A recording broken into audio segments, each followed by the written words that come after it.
A gente vai então partir para a nossa mensagem. Como a Ana ela já adiantou um pouco durante a liturgia, nós vamos trabalhar sobre orgulho. Nós vamos trabalhar hoje sobre humildade, que é o contraponto aí do orgulho. E eu creio que é algo muito especial para a gente tratar. Coincidentemente, pela manhã trabalhamos com os adolescentes sobre isso. A gente está usando o livro do C.S. Lewis, Cristianismo Puro e Simples. E talvez por esse motivo eu vou citar algumas coisas do que a gente trabalhou de manhã, porque é óbvio, está bem fresco na mente algumas citações, algumas frases que a gente usou, e eu vou aproveitá-las na mensagem. Mas uma coisa que eu disse no início da nossa aula pela manhã é o seguinte, que o orgulho, segundo C.S. Lewis, ele considera, tanto que o título deste capítulo no livro é O Grande Pecado. Ele considera o orgulho como o maior dos pecados, como o originador de todos os pecados. Começa com orgulho, começa com a grandeza do nosso coração, com o desejo de ser grande, com o desejo de ser maior, com o desejo de ser visto, querido, de competição e de, Então, para ele considera como o maior dos pecados. Isso é grave por quê? Porque facilmente nós nos reconhecemos pecadores em outras áreas.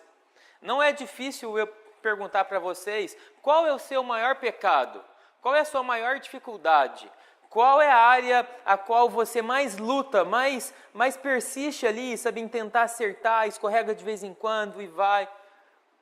Eu posso estar errado, viu? Mas eu duvido que algum de nós aqui falaria que é orgulho.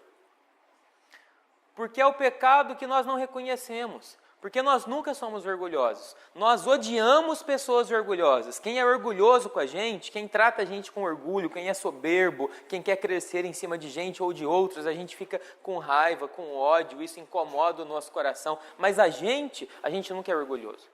Então é o pecado mais odiado por nós, mas ao mesmo tempo mais presente nas nossas vidas e mais difícil de ser reconhecido. Porque dificilmente, muito dificilmente, nós reconhecemos assim de maneira clara e tranquila, não, eu sou orgulhoso mesmo, é uma dificuldade do meu coração, e eu preciso lutar contra isso e preciso estar mais atento a isso. Por isso eu creio que esse tema, ele é sério e importante para a gente trabalhar, e a gente vai usar o texto de Filipenses, capítulo 2, a gente tem trabalhado Filipenses nessa série sobre a fórmula da felicidade, tentando descobrir alguns aspectos que Paulo traz para aquela igreja, sobre como encontrar a felicidade que nós tanto almejamos, que nós tanto procuramos nas mais variadas áreas da vida. Como eu disse, é um texto muito conhecido, então nós leremos aí Filipenses 2, de 1 a 11. O texto diz o seguinte: se por estarmos em Cristo nós temos alguma motivação, alguma exortação de amor, alguma comunhão no Espírito, alguma profunda afeição e compaixão, completem a minha alegria, tendo o mesmo modo de pensar, o mesmo amor, um só Espírito e uma só atitude. Esse completem aí, é um verbo, é um verbo no imperativo, que é algo que Paulo anseia para aquela igreja. A gente vai aprofundar nisso daqui a pouquinho. Paulo anseia que aquela igreja seja unida, seja forte, tenha um só pensamento, um só espírito, uma só atitude. Versículo 3. Nada façam por ambição egoísta ou por vaidade, mas humildemente considerem os outros superiores a si mesmos. Cada um cuide não somente dos seus interesses, mas também dos interesses dos outros. Seja a atitude de vocês a mesma de Cristo Jesus, que, embora sendo Deus, não considerou que o ser igual a Deus era algo a que devia pegar-se, mas esvaziou-se a si mesmo, vindo a ser servo, tornando-se semelhante aos homens, e sendo encontrado em forma humana, humilhou-se a si mesmo e foi obediente até a morte, e morte de cruz. Por isso Deus o exaltou à mais alta posição e lhe deu o nome que está acima de todo nome, para que ao nome de Jesus se dobre todo o joelho, no céu, na terra e debaixo da terra.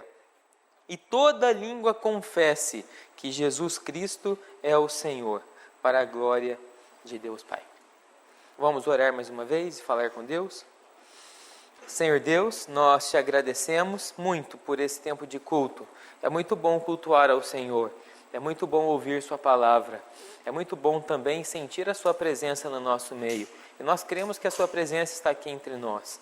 Que essa presença possa nos transformar, possa falar conosco, possa deixar mais claro o quão amados nós somos pelo Senhor, o quão valorizados nós somos pelo Senhor e como o Senhor gostaria que nós vivêssemos, Pai, diante da tentação, do orgulho e do desafio de sermos humildes na nossa vida. Abra a nossa mente, abra o nosso coração, em nome de Jesus. Amém. A gente vai começar aqui, gente, vendo a igreja ideal que Paulo almeja para a igreja de Filipos. Se por estarmos em Cristo, nós temos alguma motivação, alguma exortação de amor, alguma comunhão no Espírito, alguma profunda afeição e compaixão, completem a minha alegria tendo o mesmo modo de pensar, o mesmo amor, um só Espírito e uma só atitude. Nada façam por ambição egoísta ou por vaidade, mas humildemente considerem os outros superiores a si mesmo. Paulo almejava uma comunidade humilde. Paulo almejava uma comunidade unida, que não tivesse intriga, que não tivesse muitas diferenças, que não tivesse conflitos, que não tivesse brigas, que não tivesse discordâncias. É possível. É o sonho de Paulo. Paulo almeja isso para a igreja. Mas na real, na verdade, isso é possível. Ele está exortando isso, até porque mais para frente a gente vai acompanhar Filipenses, a gente vai ver que Paulo ele exorta algumas dificuldades que estavam acontecendo entre duas pessoas na igreja, mas isso é o que ele queria, com amor, com unidade, sem brigas, sem divisões, que aquelas famílias, que aquela comunidade, que aquela igreja fosse unificada. O problema é que existe algo de errado com a gente. E olhe que ele está falando para a igreja. Olhe que ele está falando para o povo de Deus. E eu já ouvi muita gente falar assim, nossa, mas se o povo de Deus vive dessa maneira, imagine quem não conhece a palavra, quem não é de Deus. Está falando para a igreja que não conseguia viver em união, em harmonia, com discussões, com diferenças. E ele diz que esse era o ideal, para que eles buscassem uma comunidade dessa maneira. Mas existe algo de errado conosco que nos impossibilita de viver assim. E ele cita duas palavras muito importantes, que a gente vai dar uma olhada nelas, que nos impossibilita de vivermos essa união, essa unidade, esse amor fraternal que Paulo tanto almeja. Primeiro é a expressão que ele usa aí, como nessa ambição egoísta. Nada façam, para que vocês vivam dessa maneira que eu falei, de maneira unida, nada façam por ambição egoísta, que é se colocar acima do outro, literalmente, que é ter um espírito de divisão, que é o contrário do que Paulo pediu, que é se considerar acima dos outros. Não tenha ambição egoísta no meio de vocês, porque isso será um grande problema para a unidade no seu meio. Olha só, a gente está falando de igreja, ok? Isso é uma carta para a igreja de Filipos.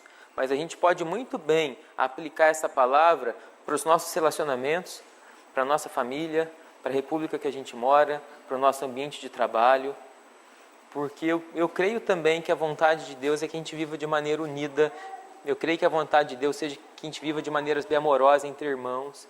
E para isso acontecer, nós não devemos fazer nada por ambição egoísta, pensando apenas na gente e sempre se sentindo superior aos demais. E ele usa uma outra palavra que eu quero aprofundar um pouco mais nela, que é ou por vaidade. E a palavra vaidade é a palavra grega kenodoxia, que ela pode ser dividida da seguinte maneira: kenosis mais doxa. Doxa é glória. Quando se fala em doxa, se fala na glória de Deus, doxologia, a gente glorificar a Deus, a gente exaltar o nome de Deus. E kenosis é esvaziar-se. E ele está dizendo aqui o seguinte: não faça nada por ambição egoísta ou por vaidade. Pessoas que estão sem glória, pessoas que se sentem vazias, pessoas que têm fome de glória, fome de respeito, pessoas inseguras, pessoas efêmeras, pessoas que querem ser valorizadas. É exatamente isso que Paulo está dizendo aqui. Falta glória para as pessoas, e é isso que elas querem. Elas querem tapinha nas costas, elas querem ser vistas, elas querem ser valorizadas, elas querem ser apreciadas, elas querem que pessoas as percebam, elas não querem ser esquecidas, elas querem ser procuradas. Tanto que nós nos sentimos muito mal se pessoas queridas no dia do nosso aniversário se esquecem do nosso aniversário. Não é ruim ser esquecido no dia do aniversário? Não é ruim diante de uma enfermidade, diante de algum problema de saúde, de uma cirurgia, ser esquecido? Não é ruim ser deixado de lado quando chama um grupinho para sair e deixa um grupinho de lado para não ir? Quem não é chamado para sair nesse grupinho, não é ruim ser deixado de lado? Isso é o que está dentro do nosso coração, que é o que essa palavra quer dizer: a ausência de glória. Falta de glória, fome de glória, e é o que o ser humano tem, e é o que eu e você temos, e é um dos maiores problemas para que possamos viver em união. É um dos maiores problemas para que possamos viver em unidade, porque nós estamos desesperados por isso. Fome de ser visto, fome de ser reconhecido, fome de ser valorizado. Significa aí, né? Esvaziar-se, viver sem glória. Olha o que Lewis Smith fala sobre isso. Toda vez que você encontra uma nova pessoa, sabe? Olha como isso é sério e imperceptível para a gente. Toda vez que você encontra uma nova pessoa, você está inconscientemente se perguntando: como essa pessoa pode contribuir para a minha necessidade de provar que eu tenho algum valor? Como que essa pessoa pode ser usada para de alguma maneira me afirmar, para de alguma maneira trazer alguma palavra positiva para mim, para de alguma maneira destacar algo positivo que eu tenho, para que eu me sinta bem, para que eu tenha glória, para que eu me sinta valorizado? Quem aqui, quando dá uma aula, quando apresenta um seminário, quando toca uma música, quando prega um sermão, quando faz qualquer coisa, não quer ter um feedback, não quer ter uma resposta lá no fundo, para se sentir glorificado? Não estou dizendo que valorizar pessoas quando elas fazem algo bem feito seja errado. Não é isso. Não estou dizendo que não devemos elogiar pessoas quando elas fazem coisas bem feitas. O que eu estou dizendo é que lá no fundo do coração humano, o que nós queremos é glória. Lá no fundo do coração humano, o que nós queremos é sermos vistos. Lá no fundo do coração humano, o que nós queremos é competitividade com as pessoas diante daquilo que nós fazemos. Sabe, uma necessidade de ser respeitado, de ser querido, de ter certeza de quem nós somos. Esse é um problema que eu tenho no meu coração. Esse é um problema que eu creio que vocês têm no coração de vocês também. Porque esse é um problema da humanidade. E isso traz profunda tristeza para a gente. Porque nós nunca nos sentimos amados se alguém não nos valorizar. Nós não estaremos satisfeitos se alguém não nos der palavras de afirmação, se alguém não prestar atenção na gente, se alguém não nos procurar, se alguém não falar com a gente de alguma maneira. Vamos seguir. Então, qual é o caminho a ser descoberto nesse processo? Aqui um mini resumo, tá? Filipenses 2. Completem a minha alegria tendo, olha só, o mesmo modo de pensar, o mesmo amor, um só espírito e uma só atitude. Eles ansiavam unidade. Paulo ansiava a unidade da igreja. Mas, no versículo 3, nada façam por ambição egoísta ou por vaidade, mas humildemente considerem os outros superiores a si mesmo, porque a ambição egoísta e a vaidade é o que trazem quebra para a unidade. Então, qual é o caminho para se trilhar? É o caminho da humildade. Para se buscar a união do lar, para se buscar a união, a harmonia na comunidade, na vida, o caminho é a humildade. Porque o orgulho só vai trazer quebra para as nossas relações. Só vai trazer mais e mais discussões. Só vai trazer mais e mais diferenças. Só vai trazer mais e mais competição para o nosso meio. E a humildade é o caminho que nós precisamos e nós devemos trilhar para isso. Na época, era uma palavra grega muito simples e que era muito depreciada, porque humildes eram os escravos. Humilde eram aquelas pessoas que não valiam nada. Fortes eram aquelas pessoas que tinham que demonstrar firmeza, decisão, tinham que ter respeito pela força pelas outras pessoas. Gentileza, modéstia, humildade era algo para escravo, então não era algo muito valorizado. Mas na Bíblia, a humildade, ela é citada aproximadamente 270 vezes. Sabe o que isso quer dizer? Com a palavra de Deus nós temos uma quebra de cosmovisão, de que as pessoas tinham, de que o forte é o orgulhoso, de que o forte, o importante é aquele que pode fazer alguma coisa, e a palavra de Deus vem para nos ensinar outra coisa, de que o forte não é o orgulhoso, mas de que o forte e o valoroso é aquele que se humilha, é humilde. Tanto que a palavra diz que o Senhor, Ele se aborrece dos orgulhosos, mas Ele ama os humildes. A palavra de Deus diz: bem-aventurado são os mansos e os humildes. Por quê? Alguém me ajuda a lembrar? Herdarão a terra. Bem-aventurados os mansos e os humildes, porque eles herdarão a terra. Outro texto: tome meu jugo e aprenda sobre mim, porque sou manso e humilde de coração, e acharei descanso para as vossas almas. Sabe o que Jesus está dizendo aqui? Que não tem como provar dele, não tem como provar da eternidade, não tem como provar da salvação sem humildade. Porque o orgulho nos coloca no lugar dele. O orgulho nos impede de reconhecer quem de fato nós somos. Por que você acha que Adão e Eva pecaram? Orgulho. Vontade de ser grande, vontade de ser reconhecido. Nabucodonosor, em Daniel 4, ele havia tido um sonho de que algo muito ruim ia acontecer. Ele não sabia o que era. Ele pediu a interpretação, Daniel, o profeta, interpretou. E Daniel falou o seguinte: olha, esse é um sonho contra você. Porque você é um rei muito poderoso, mas muito orgulhoso. Então fique atento, fique esperto. Se passaram 12 meses e ele não se atentou a isso. E ele lá na sacada do seu palácio, olhando tudo que ele havia conquistado, ele havia feito, ele disse: olha tudo que eu conquistei, tudo que eu fiz, olha o meu reino. E o sonho se cumpriu. Ele se tornou um animal, uma besta mesmo, que comia pasto no campo. E ele só foi curado, restaurado, quando ele olhou para os céus e reconheceu quem ele era e quem Deus era. Porque a falta de humildade, o orgulho, nos impede de ter acesso a Deus. Porque nós nos colocamos no lugar dele.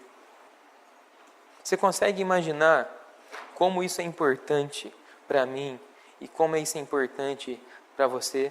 Se tem algo que pode destruir a nossa eternidade, é a falta de humildade no nosso coração. E é algo tão sutil.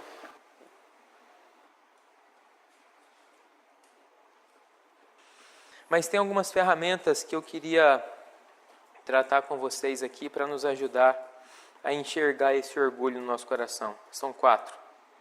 Primeiro, questão do impulso. O que seria isso?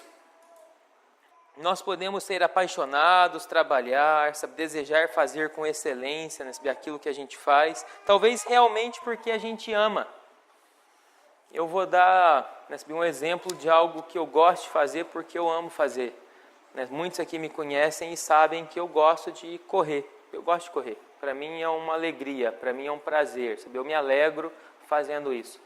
E se eu corro, eu me sinto bem. Se eu corro, eu estou satisfeito, eu estou feliz, eu estou pleno. Eu gosto mesmo, não é um peso para mim. Mas se parar por aí, eu creio que está tudo bem. Porque eu posso fazer com excelência alguma coisa, eu posso gostar de alguma coisa, eu posso trabalhar com alguma coisa de maneira muito tranquila e ficar realizado nisso. Mas se eu percebo que tem algum amigo, que tem alguém que está correndo mais do que eu, que está correndo mais rápido do que eu, que está correndo melhor do que eu, opa, aí eu tenho um problema. Porque eu não posso aceitar isso. Porque eu tenho que correr mais do que ele. Que eu tenho que correr mais rápido do que ele. Porque eu tenho que ser melhor do que ele. Só um exemplo. Poderia dar esse exemplo também quanto à pregação. Quanto à igreja. Que é algo que eu também gosto de fazer. Que é algo que eu também amo fazer.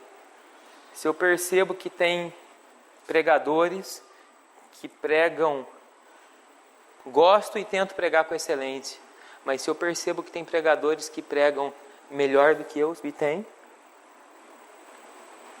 que pregam de maneira mais excelente do que eu, que conhecem mais do que eu, isso gera competitividade no meu coração, porque eu não aceito isso, eu tenho que ser melhor do que ele. Isso gera um problema de orgulho no meu coração. Isso pode ser aplicado, sabe, eu apliquei em 2 áreas da minha vida. Isso você pode aplicar em qualquer área da sua vida, porque isso traz orgulho para a gente. Olha o que C.S. Lewis fala sobre isso. O orgulho não tem prazer em ter algo, mas apenas em ter mais do que o próximo. Dizemos que as pessoas são orgulhosas de serem ricas, ou inteligentes, ou belas, mas elas não são. Elas se orgulham de serem mais ricas, mais inteligentes e mais bonitas do que os outros.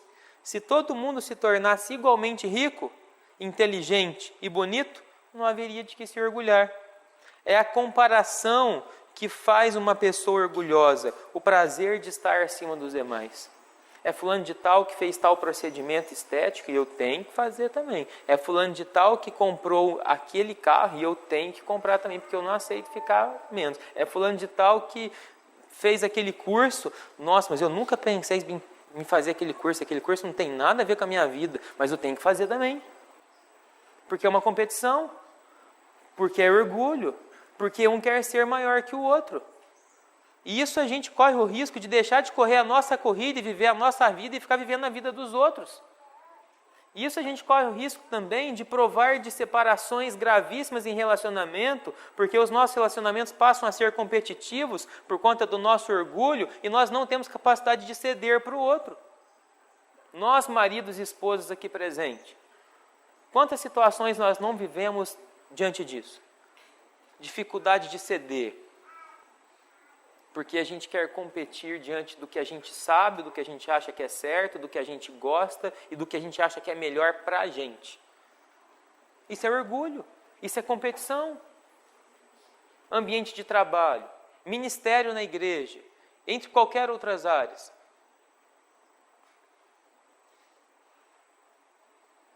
E isso nos traz profunda infelicidade, porque a gente está sempre descontente, a gente nunca está satisfeito.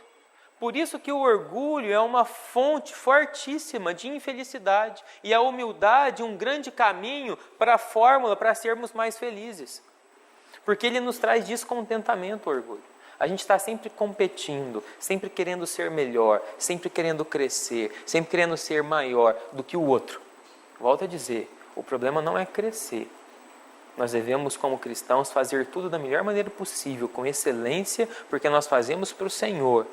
O problema é quando nesse processo a gente não quer fazer apenas o melhor, a gente quer fazer o melhor do que o outro. E a gente não se satisfaz enquanto não conseguir isso.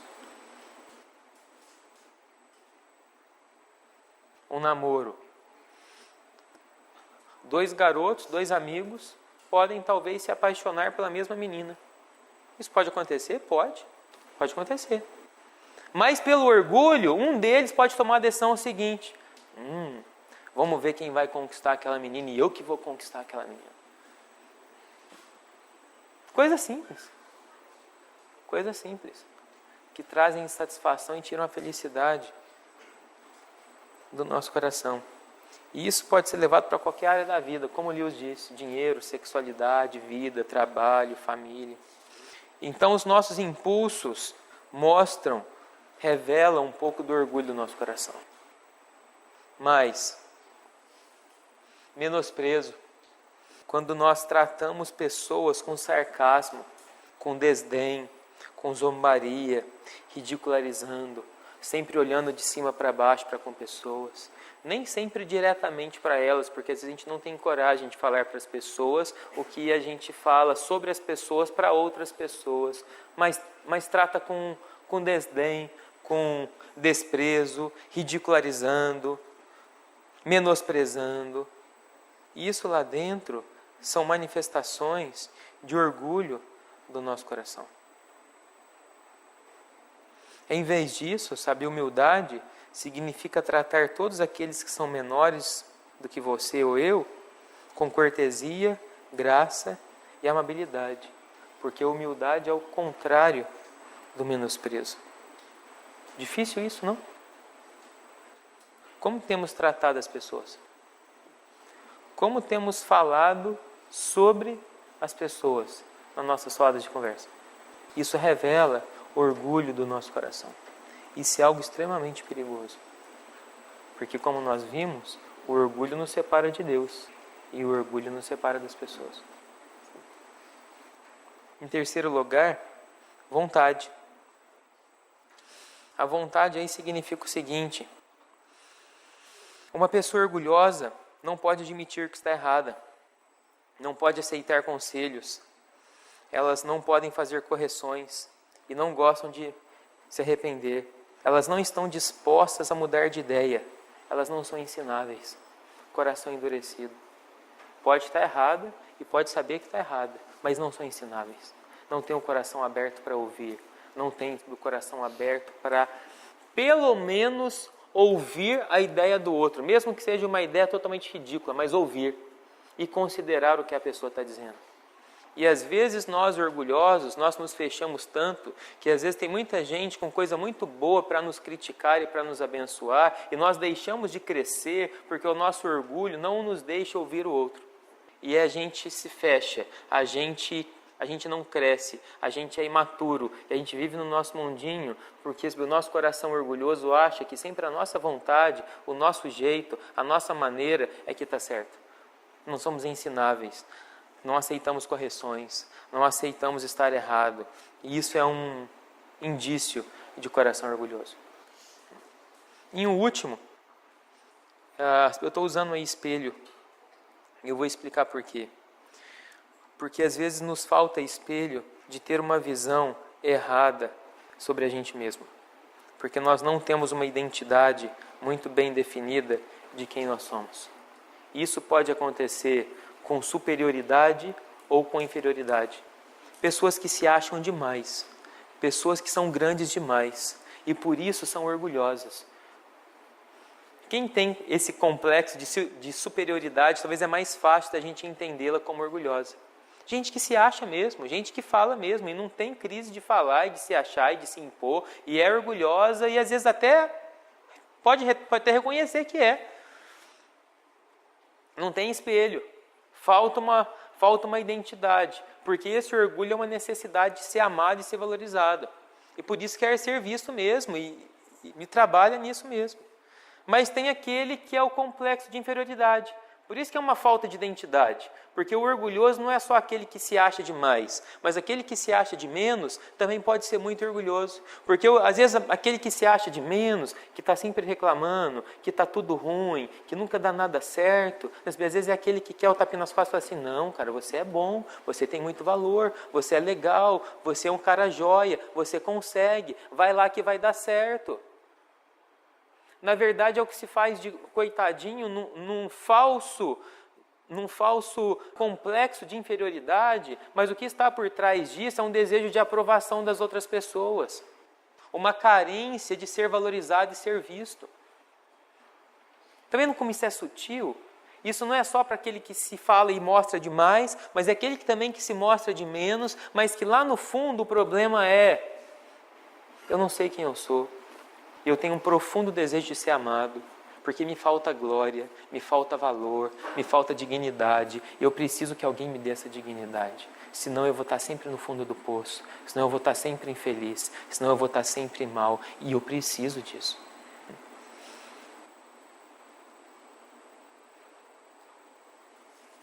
E para a gente ser humilde, nós precisamos pensar menos em nós mesmos. Porque perceba que seja no complexo da superioridade quanto da inferioridade, o centro é sempre a gente. E eu creio que uma das saídas é a gente pensar menos na gente. Só um exemplo. Imagine se alguém amanhã chega na sala de aula para vocês ou no emprego e fale o seguinte para vocês: olha, meu cotovelo está funcionando tão bem. Ó, perfeitamente. Ele abre e fecha, normal. Perfeito. Olha isso, gente. Cotovelo normal. Abrindo e fechando, funcionando. Consigo pegar as coisas. Consigo esticar meu braço. Perfeito. Se assustasse uma pessoa dessa e falasse isso, não? A não ser que essa pessoa tivesse algum problema com o cotovelo.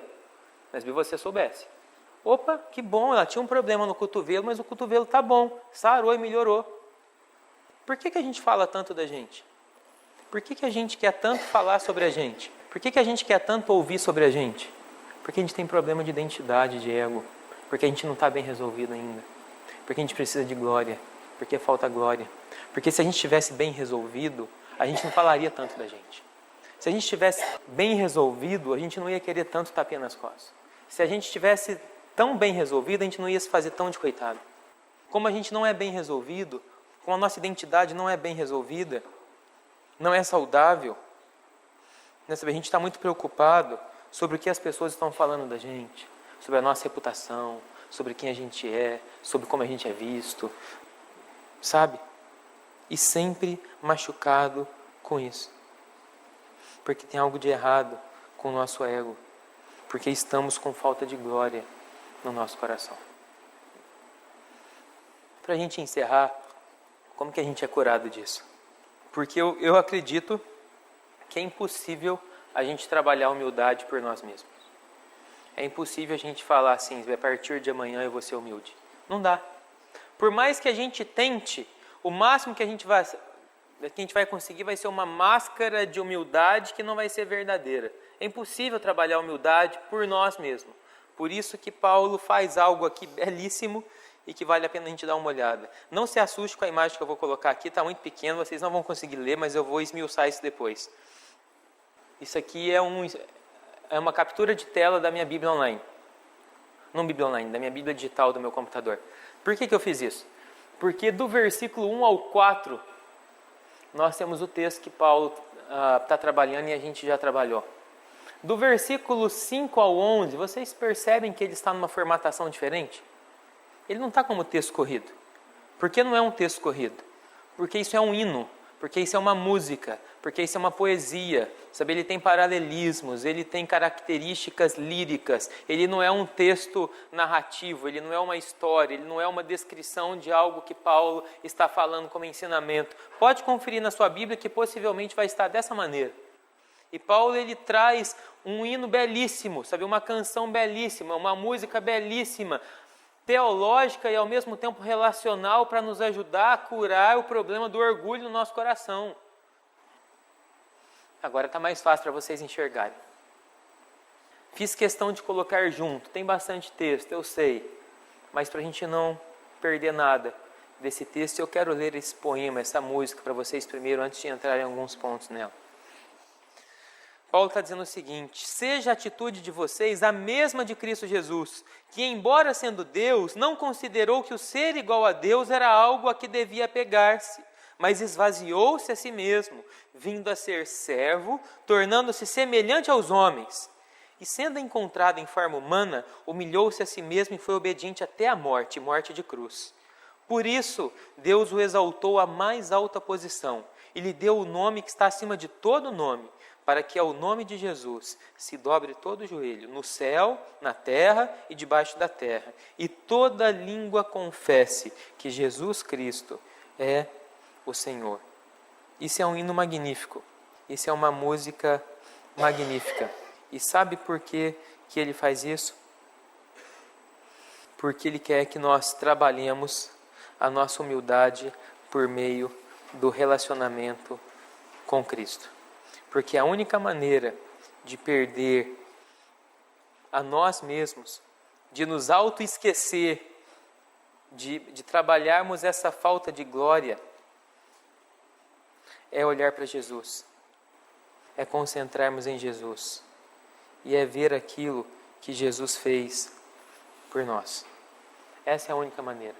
E esse poema traz um resumo teológico sobre o que Jesus fez por nós.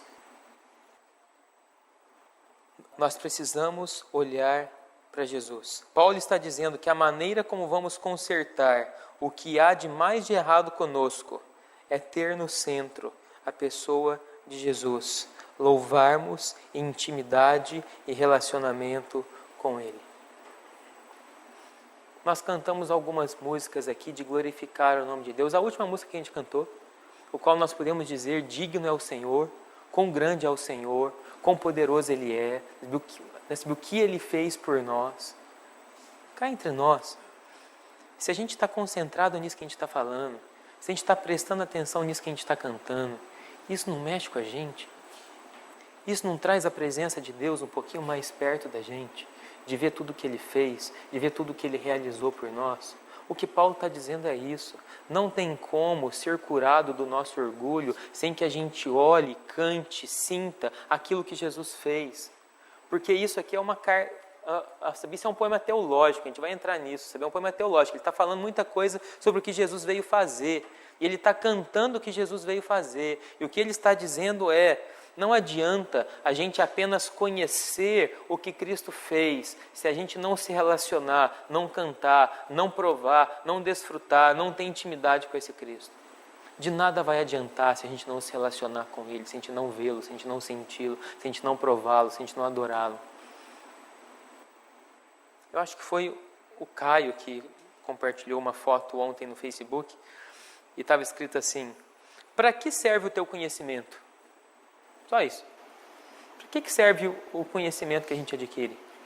Eu diria, no nosso contexto aqui, de trabalhar orgulho e de trabalhar humildade, se a gente sair daqui hoje apenas com esses conceitos que nós estamos trabalhando, apenas com eles, não vão servir para nada. Talvez vão servir para trazer mais culpa para a gente de descobrir o tão orgulhoso nós somos e enquanto apuros nós estamos. O cristianismo é a única religião do mundo que nos traz um Deus pessoal e relacional, o qual nós podemos nos relacionar com Ele de maneira próxima, em oração, meditação das Escrituras, sentir e perceber a presença dEle. O que vai nos ajudar a trabalhar o orgulho do nosso coração é a gente associar o conhecimento que a gente tem do que Jesus fez com essa relação íntima e profunda com Ele. É ter o nosso coração em chamas pela presença dEle. Você vai ter o nosso coração apaixonado pela presença dEle. É ter o nosso coração rendido àquilo que Ele fez. Isso é o que vai nos ajudar a tratar o nosso orgulho. Porque quando a gente simplesmente vive com conhecimento, a nossa tendência é: eu sei muito de Bíblia, eu sei muito de Deus, isso me faz ser grande, como os fariseus eram. Mas quando eu associo o meu conhecimento com uma vida de profunda devoção, reconhecendo quem Ele é, de cantar quem Ele é, de ouvir quem Ele é, de declamar quem Ele é, isso me joga no chão, porque isso me mostra que eu não sou nada diante da grandeza dEle. Eu não valho nada diante da grandeza dEle. Eu sou muito pequeno diante da grandeza dEle, por isso eu não tenho nada do que me orgulhar. E é isso que Paulo está dizendo. Paulo está dizendo que nós precisamos ter o conhecimento do que Ele fez, olhar para Ele, mas que isso seja associado com algo muito próximo, com uma intimidade muito próxima, que seja cantada, vivida, vista e sentida no nosso coração. Se eu e você quisermos ser humildes, é impossível provarmos de humildade sem que haja relacionamento com o Deus humilde que se fez carne e que deixou sua glória. É impossível, é impossível. Não adianta tentar, não adianta. O máximo que você vai conseguir fazer é colocar uma máscara de falsa humildade e perdê-la muito rapidamente. Porque nós somos assim. Mas eu creio que entendendo quem Ele é, tendo conhecimento que é importante, é muito importante a gente ter o conhecimento de quem Ele é e associar isso com uma devoção sincera, diária, constante, que nos lança ao chão diante de quem Ele é, isso pode mudar o nosso coração. Ou melhor, talvez só isso pode mudar o nosso coração, de um coração orgulhoso para um coração de fato e verdadeiramente humilde. porque só assim nós veremos o quão grande Ele é e o quão pequeno nós somos. Então eu poderia dizer que o primeiro caminho seria esse, e o segundo caminho é a gente entender a trajetória de do que Jesus fez e o que isso implica para a gente. Primeiro, esse texto diz que Jesus ele se encarnou, vindo a ser servo, tornando-se semelhante aos homens. É um ótimo tratado teológico para entender o que Jesus fez. Ele veio a ser servo, tornando-se semelhante aos homens. Está falando da encarnação de Jesus.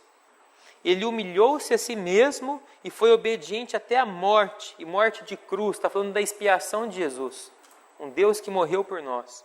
E está falando da glorificação dele. Por isso, Deus o exaltou à mais alta posição e lhe deu o nome que está acima de todo nome. E no meio disso tudo, esse é o primeiro passo, tá? Contemplar Jesus, que entrou em ordem diferente, né? O segundo é trilhar o caminho. No meio disso tudo está uma palavrinha muito importante, que é esvaziou-se. E sabe o que quer dizer essa palavrinha? Lembra do kenosis do início? Só que era outra palavra, né? Era dox kenosis, ou kenosis dox, eu não lembro qual que é a ordem. Mas era sobre um coração com falta de glória. Kenodoxos. E aqui está dizendo o seguinte, que Jesus, ele se esvaziou, sabe de quê? Da sua glória. Nós procuramos glória e só encontramos infelicidade. Jesus, que é aquele que tem toda a glória, se esvaziou da sua glória, para que a gente pudesse encontrar felicidade e pertencimento. Esse é o sentido. Só quando a gente entender essa trajetória de Jesus, é que vai fazer sentido para a gente. Jesus, ele não se esvaziou da sua divindade, ok? Ele não deixou de ser Deus, ele continuou sendo Deus. Ele se esvaziou da sua glória, se tornando um rei e se tornando servo. Ele veio sem glória, ele não deixou de ser Deus, mas se esvaziou da sua glória, para que nós pudéssemos ser salvos, redimidos e pudéssemos provar de felicidade. O Deus glorioso se encarnou, o Deus glorioso foi espancado, o Deus glorioso ele foi rejeitado, o Deus glorioso foi entregue, foi traído, foi morto na cruz, foi destituído da sua glória, para que nós pudéssemos ter essa necessidade de glória satisfeita no nosso coração. E ainda disse o seguinte, que o caminho para cima, para a gente crescer, é o caminho para baixo, da humilhação. O caminho para ser rico é dar e doar, é buscar a felicidade do outro. E como que a gente pode aplicar isso? Nós queremos glória e nos tornamos vazios. Ele deu glória e nós nos tornamos plenos. Para a gente aplicar e para a gente encerrar.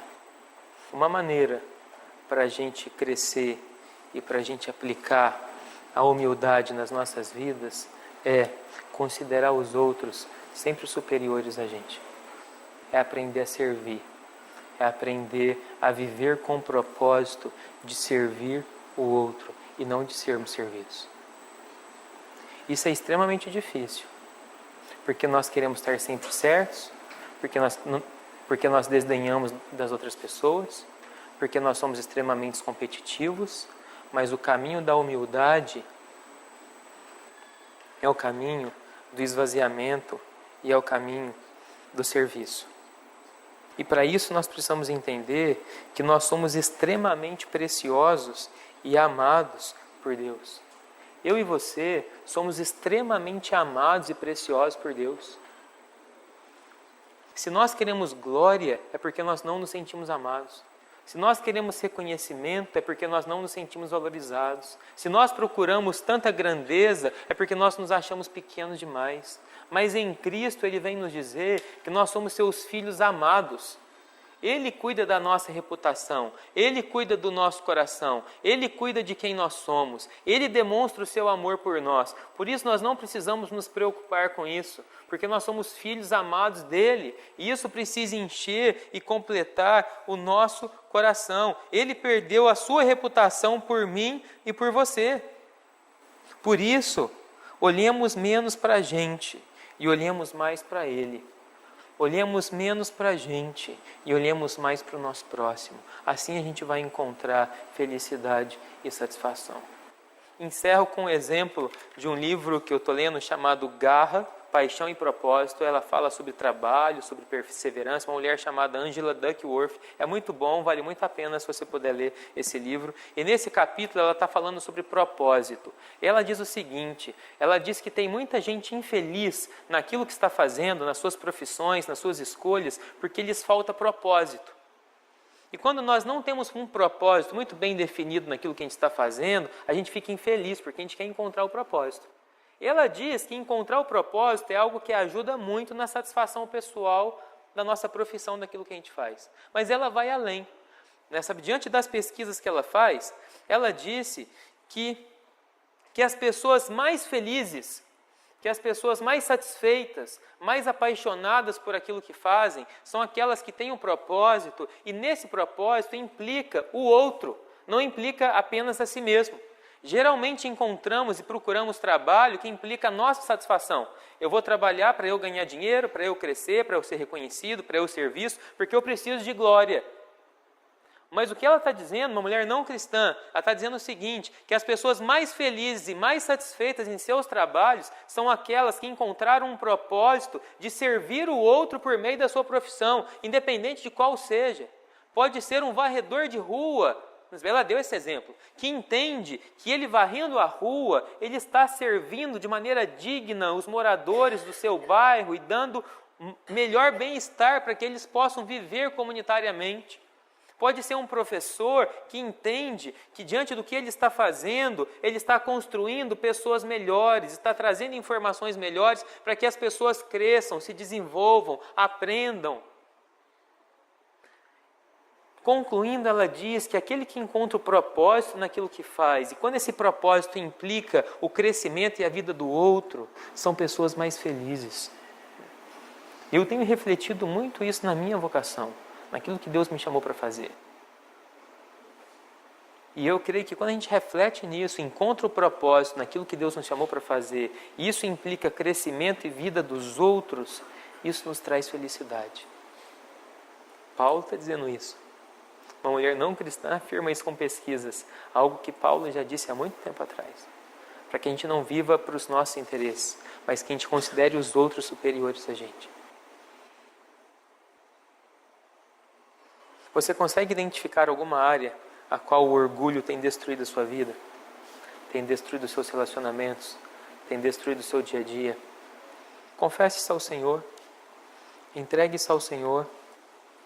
Olhe para o Senhor, porque apenas tentar mudar, apenas tentar ser humilde, nós não conseguiremos.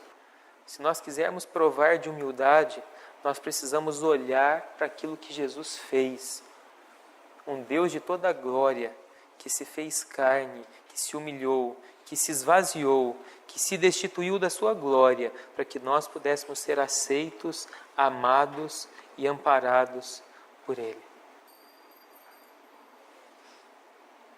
Para a gente encerrar, uma última citação.